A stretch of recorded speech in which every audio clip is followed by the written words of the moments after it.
د روژې نیولو فضیلت چې د یو کال ګناهونه الله تبارک وتعالی دې سره معاف کوي. اوس حدیثونو کې خو دا راغلل چې 2 ورځې روژه نبي علیه السلام وایي تاسو ونیسئ. بل حدیث کې دی نبی علیه السلام ارشاد فرمایو، عبدالله ابن عباس رضی الله تعالی عنہ روایت دی چې کله نبی کریم صلی الله علیه وسلم دا روژه ونیوله و امر بالصيام یو حکم یې وکړ صحابه کرامو ته دا ونیسئ. قالوا یا رسول الله انه یوم يعظمه اليهود والنصارى، یهود و نصارا د دې ورځې ډېر زیات تعظیم کي او هغې د وجې نه دا روژه نیسي.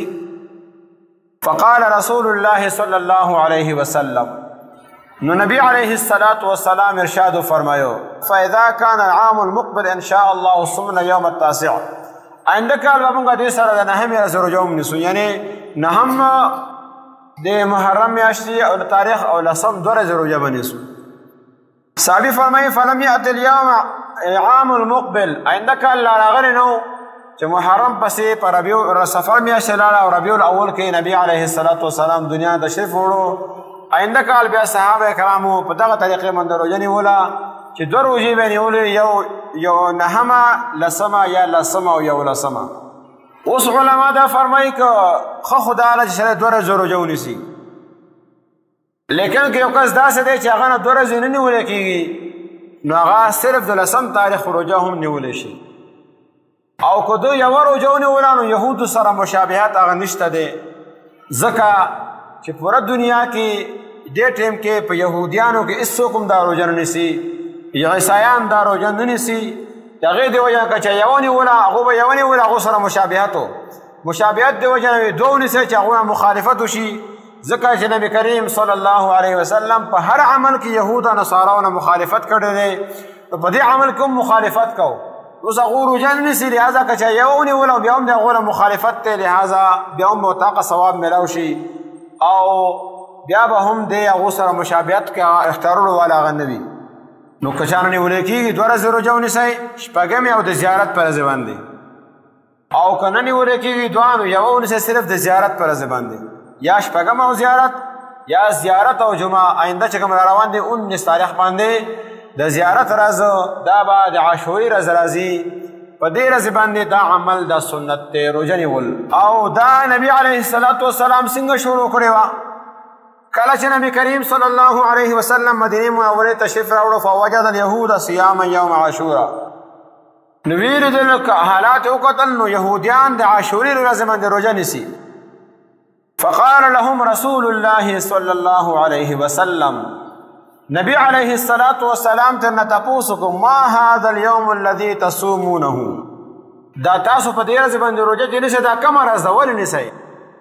فقالوا هذا يوم عظيم، هغو وویل چې دا ډېره عظیمه ورځ ده، انجى الله فيه موسى وقومه وغرق فرعون وقومه، چې الله په دې ورځې باندې الله فرعون او د هغه قوم هلاک کړی او موسی او د هغه قوم بني اسرائیلو له الله تبارک وتعالی نجات ورکړی.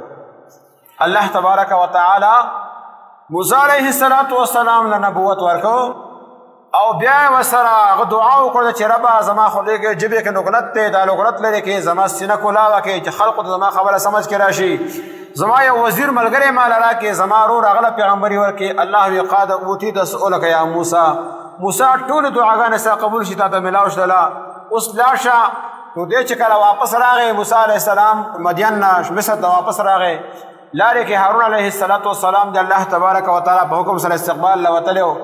دواړه بیا د فرعون خواته راغلل، دعوت یې ورته ورکړو، اولته کې معجزې ښکاره شتلې او د هغې نه بعد هغه څومره چې ساحران او جادوګر هغو په سجدې کې پرېوتل، هغوی ایمان لاړو. فرعون هغه انکار وکړو، ایمان اسلام یې قبول نه کړو. د هغې نه بعد الله تبارک وتعالی موسی علیه السلام ته وفرمایلو چې اوس ته خپل قوم د دې ځای نه وباسه ځه، ولقد اوحینا الی موسی ان اسر بعبادي فاضرب لهم طریقا فی البحر یبسا لا تخاف درکا ولا تخشى. سورہ طه 14 سپارے کې الله تبارک وتعالی فرمایي موږ موسی علیه السلام ته وحی وکړله چې موسی ته خپل دا قوم د شپې په شپې وباسه او ځه، ان اسر بعبادي د شپې وباسه، فاضرب لهم طریقا فی البحر یبسا، دوله په دریاب کې وچې لارې جوړې کړه، ته امساره واچئ الله به دوله پای کې دننه لارې جوړې کړي. او دویمه خبره ده چې لا تخافوا درکا ولا تخشا، د دې نه به هم نه یېرېږي چې فرعون لښکر به راشي تا به قابو کړي تا به لاندې کړي، دې نه به هم نه یېرېږي. او دې سره سره دې نه به هم نه یېرېږي چې دریاب به تا ډوب کړي، دې نه به هم نه یېرېږي. خپل لښکر واخله ذات تعالی والله لار راکوي. موسی علیه السلام چې کله دریاب غاړې ته راورسېدو قوم چې وکتل شاته نه فرعونیانو د شپې پته ولګېده چې دا لښکر خو وته لاړل وتښتېدل. د هغو ورپسې خپل لښکر یې راووښلې راغللې 12 دغه لښکر راغی. نو الله تبارک وتعالی په حکم سره موسی علیه السلام امسا دریاب له راواچوله. په هغې کې الله 12 لارې جوړې کړلې او لارې که څنګه چې د واورې بلاکونه وجود منجمد شللې ودرېدې او یو بل ته به ښکاري قبیلې 12 قبیلې 12 لارو باندې الله تبارک وتعالی پاس کړلې او ټول پورې لاړل. شاته د حکومت په هغو چې راغله فرعونیان هغو لښکر وکتل چې لارې دي هغو ته خپل هغه اسونه ودانګول او خپل هغه پیاده ورته ودانګول. چې کله مکمل پکې شلو الله تبارک وتعالی اوبو ته حکم وکړ چې دوی تباه کړئ. دا ټولې تباه کړل. بیا دې خلقو بني اسرائیل وویل چې پته نشته فرعون په دې کې هلاک شوی دی که نه دی. الله نه سوال وکړه چې الله موږ ته د هغه لاش وښیي.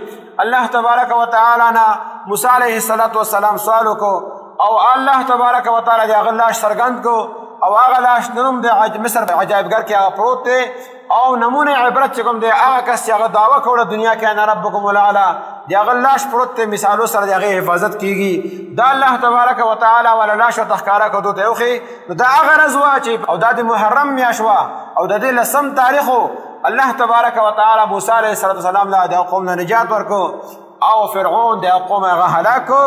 موسی علیه السلام په طور شکر دا روژه ونیوله. یهودیانو وی موږ دا روژه کوو یعنې نیسو. نبی علیه السلام ارشاد فرمایو نحن اولا احق و اولا منکم بموسی. یهودیانو تاسو نه موږ زیات هغه د موسی علیه السلام هغه حقدار یو او هغه ته نږدې یو، لہذا موږ به هم روژه نیسو. نبی کریم صلی الله علیه وسلم د روژه نیولو حکم ورکړو او صحابه کرامو ته دا خبر خور شو چې فورا روژه ونیسئ. که سا چا شیشه نه دی خوړلی او اوس په روژه نه دی نیولې هغه دې هم روژه ونیسي. د دې نه صاحب علما دا فرمایي چې دا معلومه شوه دا روژه فرض وه ځکه حکم یې کړی چې چا شیشه نه دی خوړلی هغه به هم روژه نیسي. نو چا د دغه وجه نه دا روژه چې کوم د هغه ټایم نه فرض شلله. نو نبي علیه السلام د هغې نه پس دا روژه مسلسل نیولې ده. امت ته هم حکم دی او فضیلت دا بیان کو یوه روژه ونیسوي الله به تا ته د یو کال ګناهونه هغه معاف کوي. نو یهودیانو سره د مشابهت نه بچ کېدو لپاره که څوک نیسي دوه ونیولې زیاته ښه ده، لیکن که یوه ونیوله بیا هم هغو سره مشابهت نه دی او بیا هم تا ته به دقه ثواب هغه میلاویږي.